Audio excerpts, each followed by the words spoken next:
আসসালামু আলাইকুম এভরিওয়ান। আজ আমি আপনাদের সাথে শেয়ার করব কোরিয়ান স্টাইলে hot and spicy chicken recipe. এই জন্য আমার প্রথমেই লাগবে এখানে চিকেন। আমি এখানে বেশ খানিকটা চিকেন নিয়ে নিয়েছি। চিকেনগুলোকে ভালোভাবে ধুয়ে নিয়েছি। চিকেনগুলোকে ভালোভাবে ধুয়ে নিতে হবে। এরপর যে আমি এখানে দিয়ে দিচ্ছি লবণ, পরিমাণ মতো লবণ দিয়ে দিব। এবার আমার এখানে দিতে হবে মরিচের গুঁড়ো। তো আমি এখানে একটু বেশি করে দিয়ে দিচ্ছি যেহেতু একটু স্পাইসি হবে। এবার আমি এখানে দিয়ে দিব আদা ও রসুন বাটা। এখানে আমি 2 টেবিল স্পুন আদা ও রসুন বাটা দিয়ে দিচ্ছি। এবার আমি এখানে দিয়ে দিব 1 পিস লেবুর রস। এতে করে আমার চিকেনের গন্ধটা থাকবে না। তবে সবগুলো মশলার সাথে আমি চিকেনগুলোকে ভালোভাবে মিশিয়ে নিব। ভালোভাবে মেশাতে হবে যেন চিকেনের ভেতরেও মশলাগুলো ঢুকে যায়। এখন এভাবে আমি ভালোভাবে চিকেনগুলোর সাথে মশলাগুলোকে মেখে নিচ্ছি। এবার এটাকে আমি কিছুক্ষণ রেস্টে রেখে দিব। এরপর আমি এখানে নিয়ে নিব ময়দা। ময়দার সাথে আমি চিকেনগুলোকে ভালোভাবে উপর দিয়ে মেখে এভাবে নিয়ে নিচ্ছি। এতে করে হবে আমাদের চিকেনটা উপর দিয়ে ক্রিস্পি হবে, ক্রিস্পি একটা ভাব আসবে। আমি সবগুলো চিকেনের মধ্যে এভাবে ময়দাগুলোকে মেখে নিব।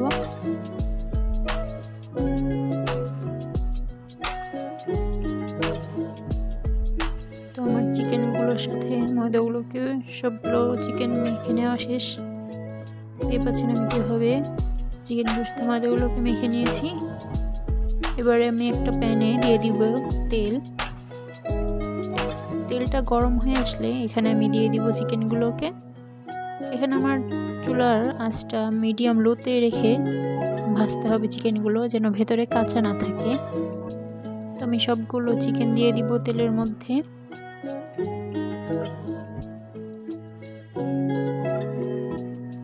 এটাকে আমাদের মোটামুটি ডুবো তেলে ভাজতে হবে এবং অল্প আঁচে ভাজতে হবে।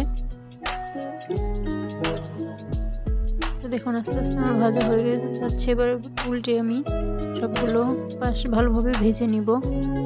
আস্তে আস্তে কালারটাও চেঞ্জ হয়ে আসবে আমাদের চিকেনের। তো দেখতেই পাচ্ছেন আমার চিকেনটা প্রায় ভাজা হয়ে গেছে। আমি মোটামুটি 20 থেকে 30 মিনিটের মতো আমি এটাকে লো আঁচে ভেজে নিয়েছি। এবার আমি চিকেনটাকে উঠিয়ে নিব।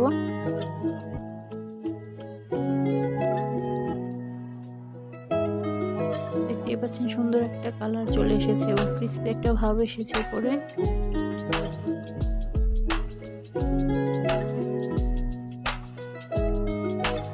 এবার আমি যে চিকেন ভাজার তেলটা রয়েছে সেখানে দিয়ে দিব চিলি সস।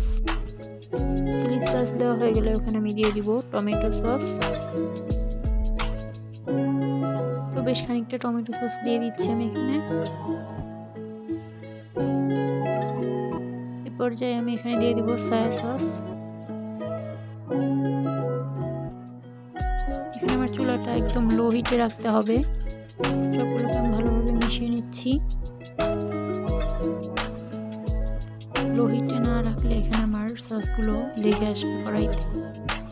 তো আমি এখানে সুগার সিরাপ ব্যবহার করছি, চাইলে আপনারা চিনিও ব্যবহার করতে পারেন।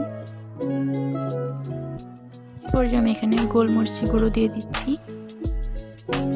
1/2 চা চামচ এবং দিয়ে দিচ্ছি জিরা গুঁড়ো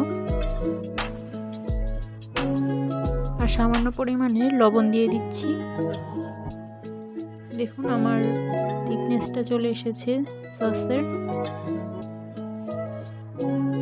এখন আমি এখানে আমার ভেজে রাখা চিকেনগুলোকে দিয়ে দিব। চিকেনগুলোকে আমি এভাবে সব দিয়ে দিচ্ছি। চিকেনটা দেওয়ার পর আমি বেশিক্ষণ ভাজবো না। এটাকে আমি মশলাগুলো যেন আমার সসগুলো সব চিকেনের মধ্যে মিশে যায় এভাবে ভালোভাবে নিয়ে নেব। এবং নামানোর আগে আমি এখানে একটু 1 চা চামচ ঘি দিয়ে দিচ্ছি যেন সুন্দর একটা ঘ্রাণ আসে। ঘিটা দিয়ে আমি আরেকটু নেড়ে চেড়েই দেখুন থিকনেসটা নেড়ে চেড়ে আমার হয়ে গেল। চিকেন রেসিপিটি। তো এভাবে আপনারা চাইলে এই বাসায় তৈরি করে দিতে পারেন বাচ্চাদের। Hot and spicy chicken recipe, এটা বাচ্চারা খুবই পছন্দ করবে। আপনারা অবশ্যই বাসায় রেসিপিটি বানিয়ে দেখুন। ধন্যবাদ সবাইকে। আসসালামু আলাইকুম।